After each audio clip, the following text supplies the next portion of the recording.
अस्सलाम वालेकुम ऑडियंस। उम्मीद है आप खैर आफियत से होंगे। आज हम स्पोर्ट्स न्यूट्रिशन में जिस टॉपिक पे बात करने जा रहे हैं दैट इज़ कैफ़ीन। कैफ़ीन के बारे में आज हम देखेंगे इसको कम्प्रीहेंसिवली कि ये स्पोर्ट्स में भी किस तरीके से मदद दे सकती है एज एन एर्गोजेनिक एड। इसका हमारे बॉडी में किस तरीके से मेटाबॉलिज्म प्रोसेस होता है मेटाबोलाइज्ड के तौर के ऊपर, और इसके अलावा इसके सोर्सेज क्या हैं और इसकी कितनी डोजेज को इस्तेमाल करना चाहिए अगर स्पोर्ट्स में करें तो कैफ़ीन की अगर बात करें तो कैफ़ीन है क्या।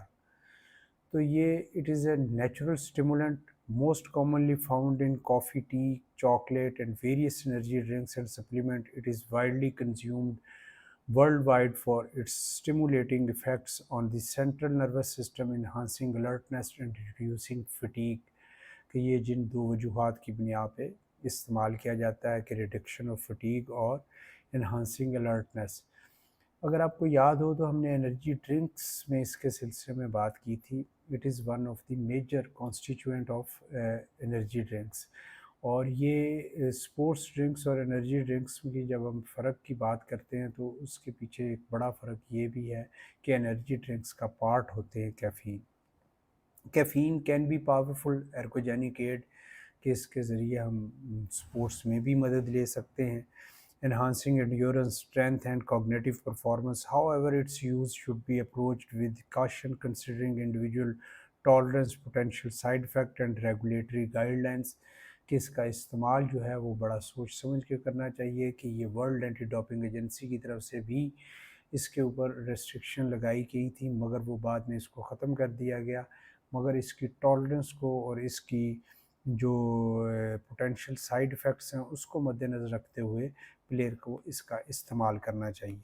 कैफ़ीन के अगर हम केमिकल प्रॉपर्टीज़ की बात करें तो caffeine is a bitter white crystalline substance, so chemically classified as methyl xanthine alkaloid, इसको हम कहते हैं मिथाइल जेंथिन अल्कलाइड के नाम से इसको केमिकल प्रॉपर्टीज़ में इसको सेग्रीगेट करते हैं। So it acts as a central nervous system stimulant कि आपके सीएनएस को ये स्टिमुलेशन करती है या दूसरे मायनों में उसके लिए मुहर्रक और अलर्टनेस का बायस बनती है। इसके सोर्सेज की बात करें तो नेचुरल एंड सप्लीमेंटेशन सोर्सेज में बेशुमार हैं। सबसे पहले अगर हम इसके नेचुरल सोर्सेज में बात करें तो कॉफ़ी बीन्स की सूरत में इसको आप देख सकते हैं। So the most familiar source, A typical cup of coffee contains 95 to 200 milligram of caffeine, making it popular choice कि अक्सर आप कॉफ़ी का इस्तेमाल करते हैं। और अगर नॉर्मल कप की एक नॉर्मल कप में कॉफ़ी की बात करें तो ये 95 to 200 मिलीग्राम है। इसके टी लीव्स की सूरत में भी इसको इस्तेमाल किया जाता है या मिलती है।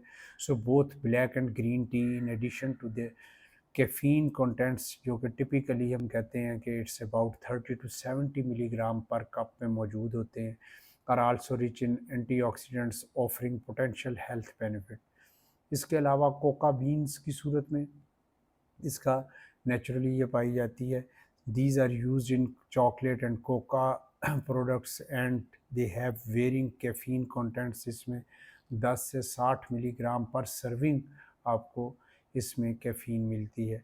इसके अलावा यरबा मैट और गुराना के नाम से भी इसका इस्तेमाल किया जाता है। सो साउथ अमेरिकन प्लांट्स हैं ये used in the traditional beverages known for high caffeine contents के ये मुख्तलिफ़ बेवरेजेस में कैफ़ीन का हाई कंटेंट के तौर पे इसका इस्तेमाल किया जाता है। इसके आर्टिफिशियल सोर्सेज भी हैं नेचुरल सोर्सेज के अलावा, जिसमें एनर्जी ड्रिंक्स आते हैं जिसमें कि 50 से 300 मिलीग्राम पर सर्विंग ये डिफरेंट एनर्जी ड्रिंक्स की क्वांटिटी पे मुनहसर होता है। कैफ़ीन पिल्स और सप्लीमेंट्स की सूरत में भी आपको अवेलेबल है। These are commonly used for the quick and controlled dose of caffeine, usually 100 to 200 milligram tablets की शेप में ये मिलती हैं।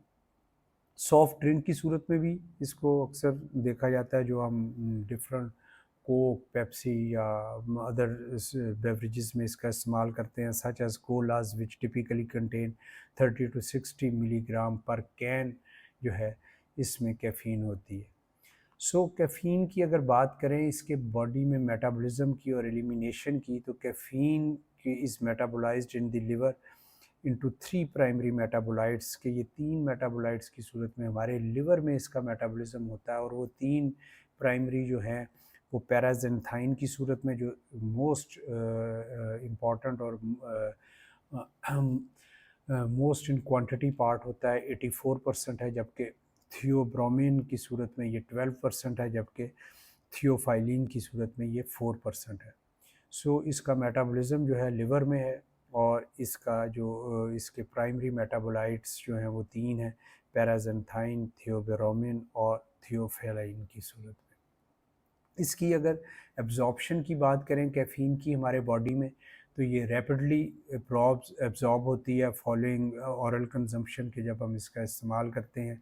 और peak blood plasma level usually with in 30 minutes के, विद इन 30 मिनट्स आपके ब्लड सर्कुलेशन में जिस तरीके से इसकी मौजूदगी होनी चाहिए वैसे हो जाती है। Distributes in all body compartments, pass easily into the brain and breast milk, वो फीमेल जो कि बच्चों को फीड करा रही होती हैं, तो उनके दूध के ज़रिए भी ये बच्चों तक उसके असरात पहुंचते हैं।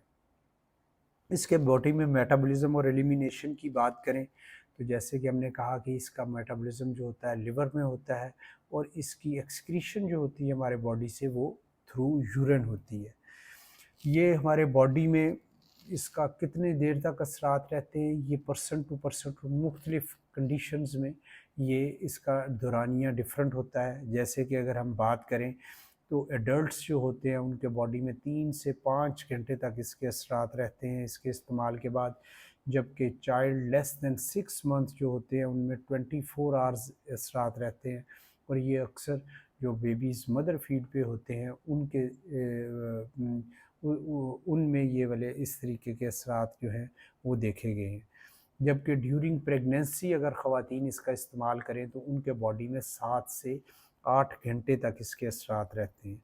जबकि जो स्मोकर्स होते हैं उसमें ये क्विकली इसकी एक्सक्रीशन होती है, 2 से 3 घंटे तक उनका बॉडी इसके ज़ेर असर रहता है। So it varies between person to person, तो इसकी इसके मुताबिक फिर उसकी यूटिलाइजेशन जो है वो देखी जाती है। इसके फिजियोलॉजिकल इफ़ेक्ट्स की बात करें कि ये बॉडी में इसके क्या असरात होते हैं फिजियोलॉजिकली, तो सबसे पहले हम बात करेंगे सेंट्रल नर्वस सिस्टम के ऊपर या सीएनएस के ऊपर इसके असरात। हम कहते हैं ये स्टिमुलेशन और मूड एनहांसमेंट ये करती है। स्टिमुलेशन की अगर बात करें तो increase the alertness and vigilance and reaction time by blocking adenosine receptors. Adenosine receptors को ये ब्लॉक करती है। एडिनोसिन रिसेप्टर एक्चुअली ये आपके बॉडी में हम कहते हैं कि ये स्लीप और रिलैक्सेशन पैदा करते हैं, तो जब उनको ये ब्लॉक करती है तो you feel yourself alert.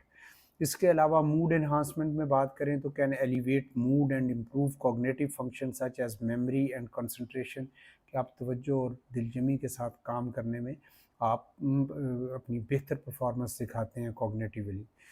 और इसके अलावा मेटाबॉलिक इफ़ेक्ट्स की बात करें सीएनएस के अलावा, तो उसमें इसका इंक्रीज मेटाबॉलिज्म की आपका मेटाबॉलिज्म प्रोसेस को तेज़ कर देती है कैफ़ीन।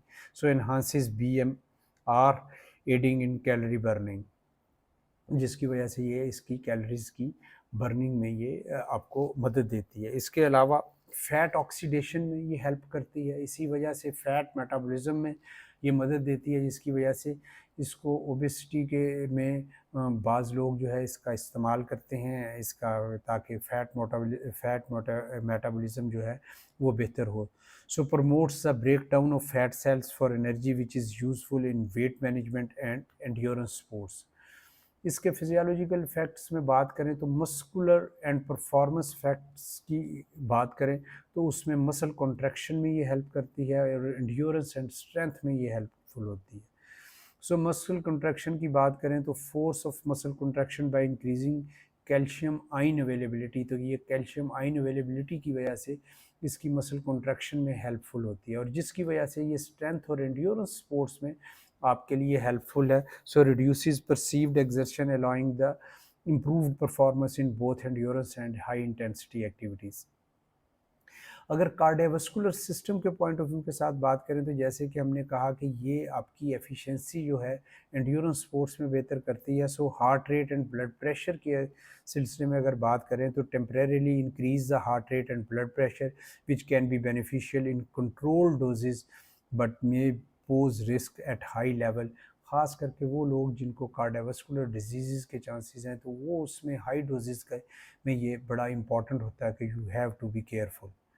इसके अलावा कैफ़ीन के बेनिफिट्स की अगर हम जनरली बात करें तो इसके डिफरेंट बेनिफिट्स हैं। उसमें फ़िज़िकल परफॉर्मेंस के पॉइंट ऑफ व्यू के साथ भी हैं और कॉग्निटिव बेनिफिट्स भी हैं। सो पहले अगर हम फिज़िकल परफॉर्मेंस के हवाले से बात करें तो ये आपके एंड्योरेंस एंड रिड्यूस फटीग, जबकि increased power output and anaerobic performance, इन दोनों में ये एरोबिकली और एनारोबिकली दोनों में फ़ायदा देती है। जबकि कॉग्निटिव बेनिफिट्स में बात करें तो improved alertness and retention and enhance the short term memory and cognitive processing speed.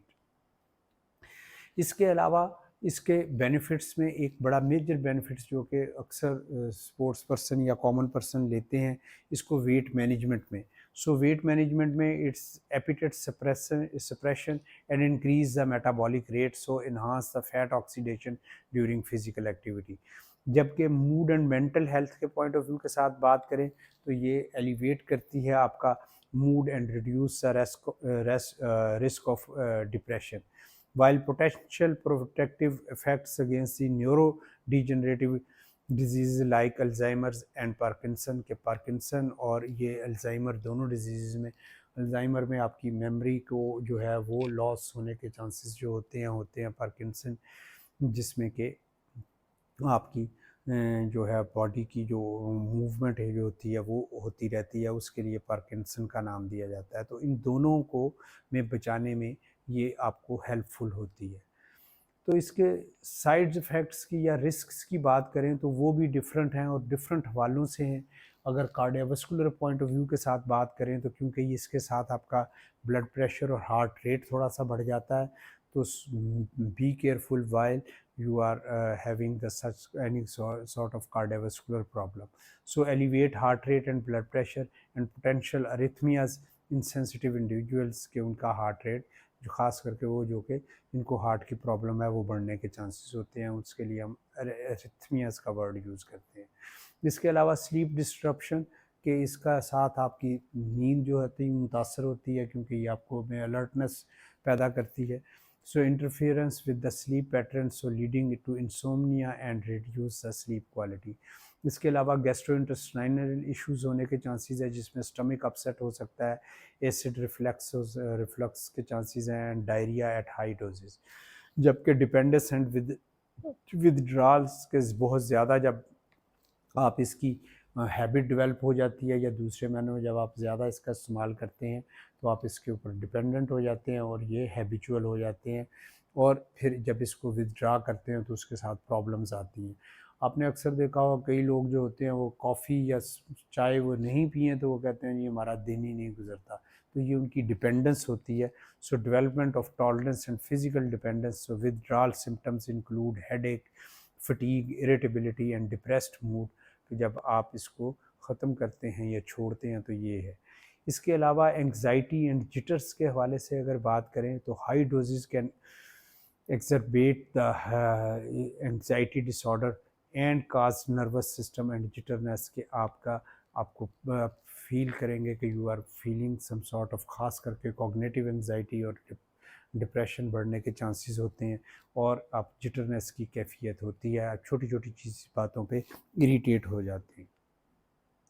इसके अलावा इसकी डोजेज गाइडलाइंस हो, ये जैसे हमने इसके डिफरेंट इसके फंक्शंस देखे, फिजियोलॉजिकल भी देखे फंक्शन और इसके रिस्क्स और बेनिफिट्स देखे, तो जब भी इसको इस्तेमाल करना चाहिए तो इसकी प्रॉपर डोजेज का इस्तेमाल करना चाहिए, वो कॉमन पर्सन के लिए भी और स्पोर्ट्समैन के लिए भी। तो पहले अगर हम general guideline for general population की बात करें तो मॉडरेट कंजम्पशन इसका जो है उसको जहन में रखना चाहिए। सो 200 to 400 milligram per day is considered safe and beneficial for most adults. जबकि टाइमिंग की बात करें तो इसको रात को सोने से पहले कोशिश करें कि इसका इस्तेमाल ना करें। Avoid caffeine intake close to bed time to prevent sleep disturbance, क्योंकि देन यू फील अलर्टनेस, तो वो फिर आपकी नींद डिस्टर्ब होती है। जबकि स्पेशल पॉपुलेशन केसेस में likewise during pregnancy in women, individual with anxiety disorder और चिल्ड्रन एंड एडोलेसेंट्स, खसूसी ख्याल रखें कि it is recommended to limit the intake to less than 200 milligram per day due to potential risk to the foetus, के नौज़ायदा बच्चे के लिए इसकी प्रॉब्लम आ सकती है। और हमने देखा भी कि उसके बॉडी से इसके असरात जो होते हैं 24 घंटे तक रहते हैं, जो कि लेस दैन 6 मंथ के बच्चे होते हैं। तो ड्यूरिंग प्रेगनेंसी जो वुमेन को 200 मिलीग्राम पर डे से ज़ायद इसका इस्तेमाल नहीं करना चाहिए। जबकि जिनको एंग्जाइटी डिसऑर्डर है उनको should monitor and potentially limit the caffeine intake to avoid exacerbating the symptoms, के उस वरना उनके ये सिम्टम और ज़्यादा हो जाएंगे और उनके लिए एंग्जाइटी डिसऑर्डर बढ़ने के चांसेस हैं। इसके अलावा चिल्ड्रन एंड एडोलेसेंट्स की बात करें तो should consume caffeine in limit amounts as their tolerance and sensitivity differ from adults, कि ये पर्सन टू पर्सन ये चीज़ डिफ़र करती है। तो इसकी डोजेज बच्चों में और या बड़ों में, एडल्ट्स में यूजेज करते वक्त उसका इसका खसूसी ख्याल रखना चाहिए। कैफ़ीन जहाँ पे कॉमन पर्सन इस्तेमाल करते हैं, वहाँ पे स्पोर्ट्स में भी इसका इस्तेमाल किया जाता है और एज एन एर्गोजेनिक एड के तौर पे भी इसका इस्तेमाल होता है। तो अगर इसकी स्पोर्ट्स परफॉर्मेंस में बात करें तो caffeine is one of the most commonly used and studied ergogenic aid in sports. Its ability to enhance various physical and mental performances aspects make it popular among athletes. So we will explore how caffeine enhances sports performance, its benefits in different sports, recommended dosage, timings and potential risks. तो इसमें हम देखेंगे किस तरीके से ये help करती है और किस तरीके से इसके बेनिफिट्स लिए जा सकते हैं। इंटरनेशनली इसके ऊपर बेशुमार रिसर्च आर्टिकल्स और बेशुमार रिसर्च हुई हुई है और इवन पाकिस्तान में भी कुछ स्टूडेंट्स ने इसके ऊपर रिसर्च की है। और बल्कि इवन जो है एक जो स्टूडेंट है उसने इसमें अपना पीएचडी के ऊपर थीसिस किया है कि किस तरीके से कैफीन स्पोर्ट्स परफॉर्मेंस में सॉकर के प्लेयर के ऊपर ये इसके पोटेंशियल बेनिफिट्स हैं। And that's PhD scholar is बदर मोहिउद्दीन। तो अगर हम पहले बात करें कि कैफ़ीन एर्गोजेनिक एड के तौर के ऊपर इस्तेमाल हो सकती है नहीं, तो उसमें पहली बात तो ये देखें कि क्या एर्गोजेनिक एड है क्या। तो एर्गोजेनिक एड हम कहते हैं कि ergogenic mean increase muscular work capacity and overall performance, aid mean मदद देना। So increase the muscular work capacity to enhancement of performance. So caffeine can be ergogenic at low to moderate doses. Very important, low to moderate doses, कि छोटी doses से moderate दरमियाने दर्जे की doses का इस्तेमाल करना चाहिए। कैफ़ीन में increase endurance time, individual variation, try in training first, कि जब भी किसी स्पोर्ट्स पर्सन के ऊपर आप इसका इस्तेमाल करना चाहते हैं तो उसको पहले उसकी ट्रेनिंग में इस्तेमाल कराएं बजाय डायरेक्ट कंपटीशन में, ताकि उसके बॉडी में टॉलरेंस और उसकी किसके ऊपर कितनी डोजेज के ऊपर उसकी परफॉर्मेंस अच्छी हो सकती है वो पता चले। इसका mechanism as an ergogenic effect के तौर के ऊपर अगर देखें तो वो कैसे होता है हमारे बॉडी के ऊपर as a being sports person. तो पहले अगर हम सीएनएस के पॉइंट ऑफ व्यू के साथ बात करें कि सेंट्रल नर्वस सिस्टम में ये किस तरीके से इफेक्ट करती है एक एथलीट के, तो एडिनोसिन रिसेप्टर एंटागोनिज्म, कि इसमें होता क्या है कि कैफीन ब्लॉक्स एडिनोसिन रिसेप्टर्स, जिसकी वजह से which normally promotes relaxation and drowsiness. So this lead to increase alertness and reduce the perception of effort and fatigue, कि आपको थकावट और आपको कोशिश का फिर उतना एहसास नहीं होता और आप लगातार इस काम में इन्वॉल्व रहते हैं। इसके अलावा न्यूरो ट्रांसमीटर रिलीज़ की बात करें तो increase the release of neurotransmitter like dopamine and norepinephrine और enhances the mood focus and reaction time, जिसकी वजह से आपकी डिसीजन मेकिंग और आपका मूड और आपका फोकस और कंसंट्रेशन अच्छी हो जाती है। नॉरएपिनेफ्रिन की जो है न्यूरो ट्रांसमीटर जो कि डोपामिन और नॉरएपिनेफ्रिन की मदद से होते हैं, तो उसकी वजह से आपकी जो डिसीजन मेकिंग और रिएक्शन टाइम जो है और इसके अलावा आपका फोकस जो होता है वो बेटर हो जाता है due to the usage of caffeine. इसके अलावा फैट ऑक्सीडेशन में ये हेल्प आउट करती है। सो इंक्रीज्ड लाइपोलाइसिस का वर्ड हम यूज़ करते हैं इसके लिए कि promotes the break down of fat stores into free fatty acid which can be used as an energy source, so sparing muscle glycogen and enhancing the endurance performance. और फिर आपकी एंड्योरेंस परफॉर्मेंस में इसकी वजह से फिर इसका आपको मदद मिलती है। इसके अलावा अगर हम बात करें एज एन एर्गोजेनिक इफेक्ट के तौर के ऊपर, तो इसकी मसल कॉन्ट्रैक्टिलिटी में भी ये हेल्प आउट करती है, जिसमें कैल्शियम आयन मोबिलाइजेशन ज़्यादा हो जाती है। सो increase the availability of calcium ions in muscle cells enhancing the muscle contraction strength and endurance, जिसकी वजह से फिर आपकी स्ट्रेंथ और एंड्योरेंस दोनों में आपकी कैपेसिटी जो होती है वो बेहतर हो जाती है। इसके अलावा थर्मोजेनेसिस का भी इफेक्ट होता है and metabolic rate. So increase the energy expenditure, आपका एनर्जी एक्सपेंडिचर बढ़ जाता है, या दूसरे महीनों में आपका बीएमआर बेसल मेटाबॉलिक रेट जो होता है वो बूस्ट करने में मदद देती है। Boost the metabolic rate and thermogenesis के आपका हीट को जनरेट करने में और उसमें उसके एनर्जी एक्सपेंडिचर में आपको मदद देती है। So lead to greater energy expenditure during exercise, के एक्सरसाइज के दौरान आपका उसका एनर्जी एक्सपेंडिचर जो होता है वो ज़्यादा अच्छा हो जाता है। इसके अलावा स्पोर्ट्स में बेनिफिट्स की इसकी बात करें कि किस तरीके से ये हमारी डिफरेंट स्पोर्ट्स में किस तरीके से ये बेनिफिशियल है, तो उसमें एंड्योरेंस स्पोर्ट्स हैं जिसमें कि ये प्रोलॉन्ग परफॉर्मेंस जो कि एक्सटेंडेड पीरियड ऑफ टाइम तक होती हैं, तो उसमें caffeine is particularly effective in endurance sports such as long distance running, cycling, swimming. So it helps delay fatigue and maintains a performance level over extended period. इसके अलावा ये glycogen sparing करने में मदद देती है क्योंकि एनर्जी के तौर पे भी इस्तेमाल होती है। Caffeine promotes fat oxidation, so helping conserve glycogen stores which is crucial for sustained endurance activities। इसके अलावा एंड्योरेंस स्पोर्ट्स के अलावा high intensity and strength sports में भी देखें तो पावर आउटपुट में भी बास केसेस में देखा गया है कि इसकी मदद मिली है। So enhances the power output and performance in short duration high intensity activities like sprinting, weight lifting and team sports. इसके अलावा anaerobic performance likewise increases anaerobic capacity allowing athlete to perform at higher intensities for longer duration. इसके अलावा endurance sports high intensity strength sports के अलावा cognitive and mental performance में भी ये मदद देती है स्पोर्ट्स पर्सन के। वो कैसे कि फोकस और रिएक्शन टाइम आपका बेहतर करती है कि आप कंसंट्रेशन के साथ आप उस स्पोर्ट्स को कर सकते हैं और उसमें आपका रिएक्शन टाइम बेहतर हो जाता है। So improve concentration, decision making and reaction time which are critical in sports that require strategic thinking and quick reflexes such as basketball, soccer and tennis।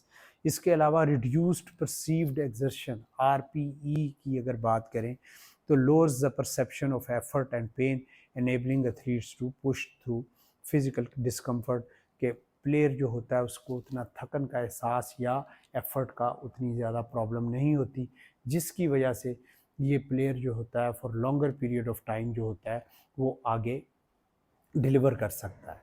सो अगर देखें तो ये डिफरेंट बेनिफिट्स जो होते हैं वो उस प्लेयर को मिल रहे होते हैं जब वो कैफ़ीन का इस्तेमाल करता है। सो इसके डिफरेंट बेनिफिट्स के बाद अगर हम देखें किस तरीके से ये हमारी स्पोर्ट्स में परफॉर्मेंस एनहांसमेंट में मदद देती है, जिसमें हमने देखा aerobic and anaerobic different studies में इसकी मदद जो है वो प्रूव्ड है। तो इसको कितनी डोजेज का इस्तेमाल करना चाहिए एज ए बीइंग प्लेयर, और किसके साथ इसके इफ़ेक्ट ज़्यादा अच्छे हो सकते हैं और उसके ऊपर क्या रेस्ट्रिक्शंस हैं।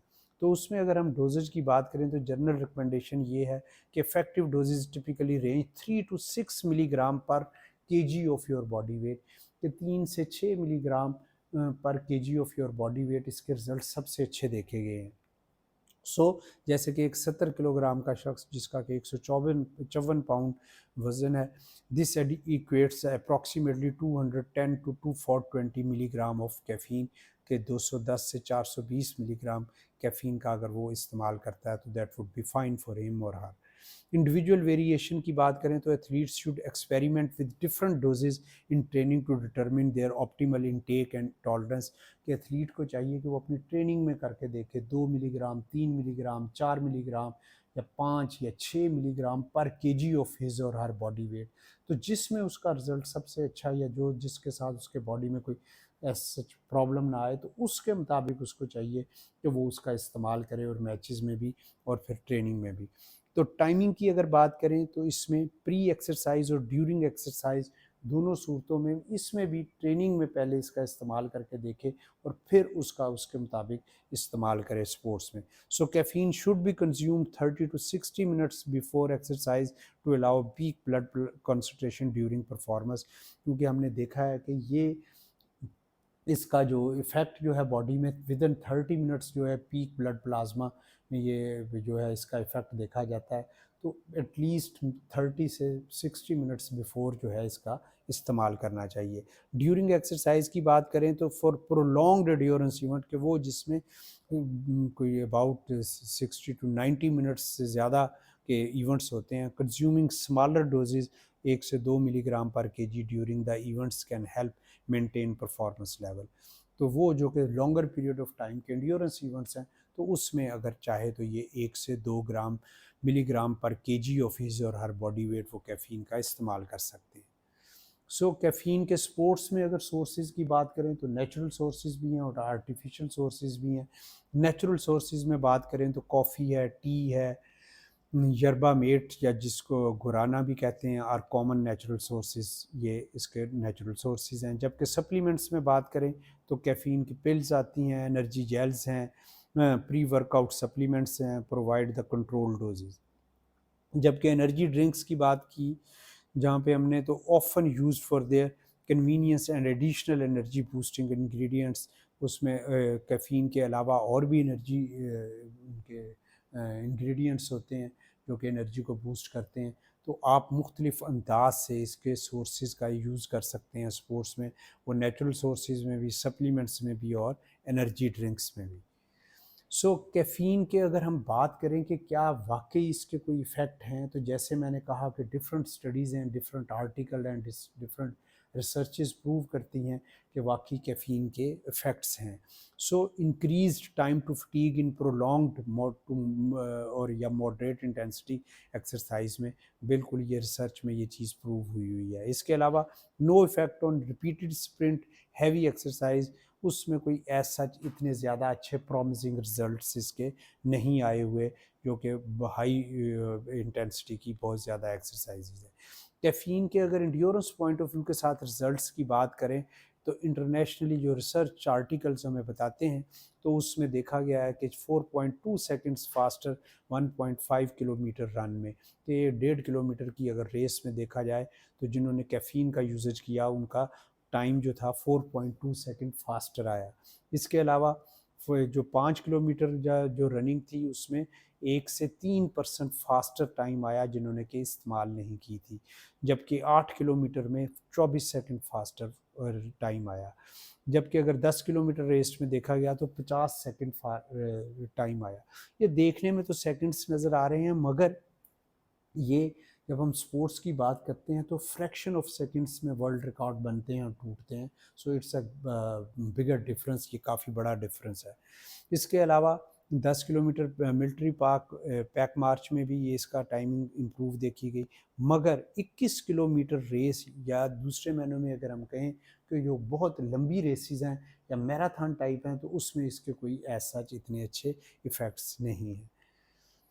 इसके अलावा improve treadmill time to exhaustion के वो लोग जो कि ट्रेडमिल के ऊपर जिन्होंने अपनी थकावट को चेक किया कि कब हमें थकावट के असरात आते हैं, उनमें भी ये इसका बेहतरी के असरात देखे गए। इसके अलावा अगर बात करें तो कैफ़ीन के अदर स्पोर्ट्स में भी इफ़ेक्ट्स देखे गए। ये तो रनिंग के हमने देखे थे, रोइंग में भी 1 से 3% फास्टर 2000 मीटर रेस में। इसके अलावा स्विमिंग में भी 24 सेकंड फास्टर जो है 1500 मीटर की रेस में इसके इफ़ेक्ट्स देखे गए हैं। इसके अलावा साइकिलिंग में 3.5% higher mean power in the 40 kilometre race के 40 किलोमीटर की रेस में इसको इफ़ेक्टिव देखा गया 3.5%।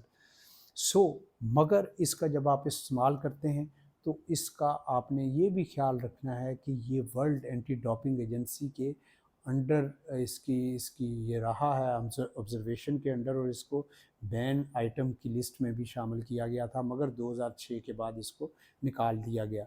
So world anti doping agency जो है वो कहती है कि caffeine is not currently on the band substances list but is monitored for its performance enhancing effects. So athletes should stay informed about any changes in regulation and ensure their caffeine use complies with their sports governing body. जैसे कि मैंने कहा, as per वाडा instructions urinary caffeine concentration is frequently measured in competitive sports program for which is a level in excess of 15 milligram पर litre, कि अगर इससे ज़ायद अगर आपके यूरिन में इसके ट्रेसेस पाए गए is usually consider to represent abuse, तो फिर ये डोपिंग के ज़मरे में आएगा। सो स्पोर्ट्स स्पेसिफिक रूल्स की अगर बात करें तो some sports organization may have rules and guidelines regarding caffeine use, so athletes should consult their coaches, nutritionists and regulatory bodies for sports specific recommendations. So caffeine की अगर हम overall sports performance के हवाले से बात करें कि एथलीट पॉइंट ऑफ व्यू के साथ, डिफरेंट स्पोर्ट्स के पॉइंट ऑफ व्यू के साथ, तो caffeine is a powerful ergogenic aid, और इसका इस्तेमाल मुख्तलिफ स्पोर्ट्स में किया जाता है, वो चाहे इंटरमीडिएट स्पोर्ट्स हैं लाइक वाइज हॉकी, बास्केटबॉल, ये सॉकर, तो cricket. So caffeine is a powerful ergogenic aid and can enhance the various aspects of sports performance including endurance, strength and cognitive function. कि ये तीनों को हेल्प आउट करती है जो कि हमारी स्पोर्ट्स में बड़े इंपॉर्टेंट है, कि आप दिमागी तौर के ऊपर आपकी सलाहियत को इन्हांस करती है, डिसीजन मेकिंग आपकी जो होती है वो बेहतर हो जाती है, आपका कंसंट्रेशन और फोकस लेवल बेहतर हो जाता है. सो इसके अलावा आपके जो आपकी इंड्योरेंस कैपेसिटी है, या दूसरे मायनों में for the longer period of time आपकी जो स्पोर्ट्स की जो पार्टिसिपेशन है उसको बेहतर बनाती है, और स्ट्रेंथ स्पोर्ट्स में भी मदद देती है. So athlete should understand the optimal doses, timing and potential side effects to maximize its benefit while minimizing risk. मगर as a being sports person या कोचेस के तौर के ऊपर इनके लिए ये गाइडलाइन बड़ी ज़रूरी है कि उनमें प्लेयर्स को इसके ऊपर keep an I on it के कितने इसकी डोजेज का इस्तेमाल करना चाहिए. जैसे कि हमने कहा कि इसको ट्रेनिंग में पहले इस्तेमाल करें और फिर इसको कंपटीशंस में, और कौन सी डोजेज उस प्लेयर के लिए सूटेड है, और एक्सेसिव डोजेज से या मेगा डोजेज से इसे बचना चाहिए. So, by experimenting with caffeine in training and adhering to guidelines, athletes can effectively incorporate caffeine into their performance strategies to achieve better results. और इसके साथ वो अपनी एज एन एर्गोजेनिक और लीगल मेथड के ज़रिए अपनी परफॉर्मेंस को इन्हांस कर सकते हैं. उम्मीद है आपको इस लेक्चर के साथ आपको कैफ़ीन का यूजेज, उसका हमारे बॉडी में मेटाबॉलिज्म किस तरीके से होता है, उसकी हमारे बॉडी में कितनी देर स्टे उसका रहता है, as a being sports person हमें इसका इस्तेमाल कैसे करना चाहिए एज एन एर्गोजेनिक एड, उसके बारे में आपको फेमिलियरिटी हुई होगी. और इंशाल्लाह ताला नेक्स्ट टाइम हम अगले लेक्चर में बात करेंगे डिफरेंट टॉपिक के ऊपर. मुझे इजाज़त दीजिए. अल्लाह हाफ़िज़.